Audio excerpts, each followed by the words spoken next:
संजय राउत जमानत पर जेल से बाहर आ चुके हैं और जेल से बाहर आने के बाद अभी तो फिलहाल वो बदले नजर आ रहे हैं। इतना बदले नजर आ रहे हैं कि सीबीआई और ईडी की तुलना करने वाले संजय राउत को अब केंद्रीय एजेंसियों से कोई शिकायत नहीं है। वहीं फडणवीस और अमित शाह से मुलाकात की बात भी कही है। देवेंद्र फडणवीस की भी जमकर तारीफ की है। संजय राउत ने क्या कुछ बयान दिया है आपको वो सुनाते हैं, लेकिन उससे पहले एक ट्वीट आपको दिखा देते हैं संजय राउत का, जो कि उन्होंने 28 नवंबर 2020 को किया था। देखिए गौर से इस ट्वीट को। 2 कुत्तों को दर्शाया गया है, जिनमें से एक तो ईडी और दूसरा सीबीआई बताया गया है। आगे महाराष्ट्र का रास्ता दर्शाया गया है और कुत्तों को आपस में बात करते हुए चित्रित किया गया है, जिसमें सीबीआई ईडी से ये कहती नजर आ रही है कि रुक, अभी तय नहीं है किसके घर जाना है। अब इस ट्वीट और कार्टून को देखकर संजय राउत पर केंद्रीय एजेंसियों के अपमान करने का भी आरोप लगा था, लेकिन अब जब संजय राउत को इन्हीं एजेंसियों ने उठाकर जेल में डाला तो उनके लिए जितने शिकवे गिले संजय राउत के थे वो दूर हो गए हैं। अब संजय राउत को इन केंद्रीय एजेंसियों से कोई भी शिकायत नहीं है। बिल्कुल बदले नजर आ रहे हैं संजय राउत। वो मीडिया के सामने बोल रहे हैं कि मैं ईडी पर टिप्पणी नहीं करूंगा। गृह मंत्री अमित शाह और उप मुख्यमंत्री देवेंद्र फडणवीस से भी मिलने की बात कर रहे हैं। 3 महीने के बाद हाथ में मैं घड़ी पहन ली। जेल में घड़ी पहना बैन होता है। घड़ी भी मेरा लूज हो गया, देखो घड़ी लूज हो गया, मेरा सब कम हो गया। जेल में रहना कोई अच्छी बात नहीं होती। विश्व का कोई भी जेल अगर किसी को लगता होगा कि लोग मजे में रहते नहीं, जेल में रहना बहुत कठिनाई के साथ रहना पड़ता है। इसलिए जेल की संकल्पना बनाई गई। लेकिन अब आया हूँ, लोगों ने जोर से स्वागत किया, प्यार दिया। मुझे तो लगा था कि 3 महीने के बाद लोग मुझे भूल जाएंगे, लेकिन मैं कल से देख रहा हूँ, आज सुबह से देख रहा हूँ। आज सुबह अभी मैं माननीय उद्धव ठाकरे साहब से मिलने जाऊंगा।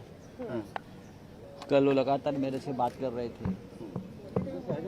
आज सुबह शरद पवार साहब का भी फ़ोन था, वो भी बीमार है, लेकिन पवार साहब को भी मेरे बारे में बहुत फिक्र थी है, तो मैं पवार साहब से जाकर मिलूंगा। बहुत लोगों के फ़ोन आ रहे हैं। अभी डॉक्टर सुब्रमण्यम स्वामी जी का फ़ोन चल रहा था।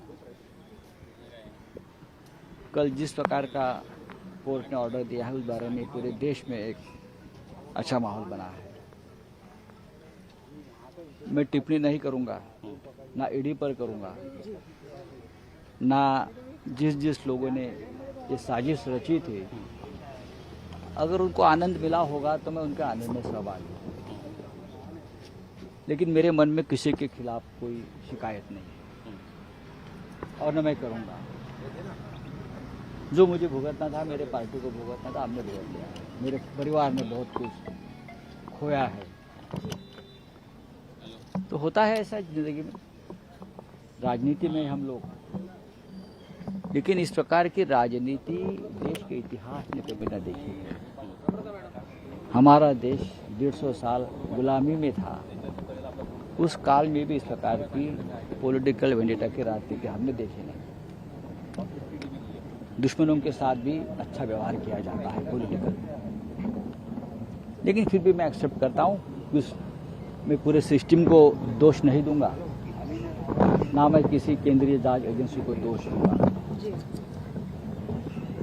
अच्छा काम करने का मौका उनको भी मिलता है, करना चाहिए, सबको करना चाहिए। महाराष्ट्र में एक सरकार नहीं बनी है, मैं 3 महीने से बाहर हूँ।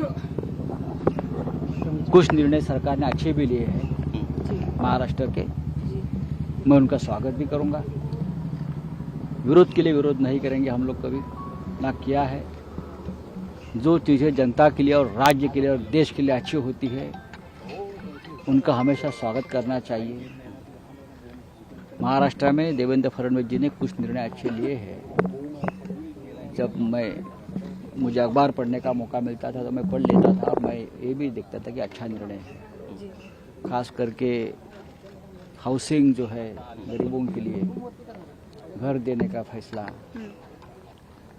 म्हाड़ा को अधिकार देने का फैसला, जो हमारे सरकार ने वो अधिकार छीन लिए थे, वो मुझे अच्छा नहीं लगता था। लेकिन म्हाड़ा बोर्ड को एक वापस अधिकार देने का फैसला फडणवीस साहब ने लिया है, वो मुझे अच्छा लगा।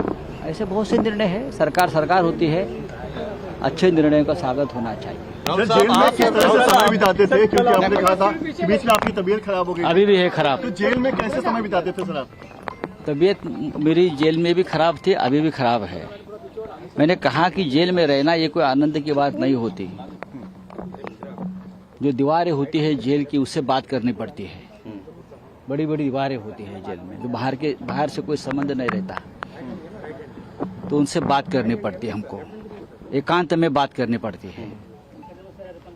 मैं सोचता था जेल में कि वीर सावरकर 10 साल से ज्यादा जेल में कैसे रहे, लोकमान्य तिलक मंडाले में 6 साल से ज्यादा कैसे रहे, इमरजेंसी में अटल बिहारी वाजपेयी से लेकर बड़े बड़े नेता जेल में 2-2 साल कैसे रहे। इस बारे में जब मैं सोचता था तो मैं ये देखता था कि ठीक है, जो राजनीति में है उनको कभी न कभी जेल में जाना पड़ता है, तो मैं चला गया। कोई गैर व्यवहार हुआ सर आपके साथ जेल में? कल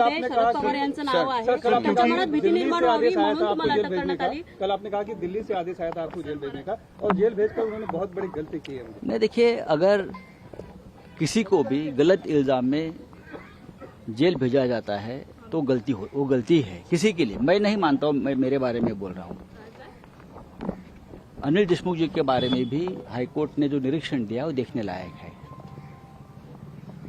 लेकिन ठीक है, कल के ऑर्डर से इस देश की न्याय व्यवस्था के ऊपर का विश्वास लोगों का जो है, न्याय मंदिर जिसे हम कहते हैं, वो बढ़ गया है। सर, आज आप उद्धव ठाकरे और शरद पवार जी से मिलने वाले हैं?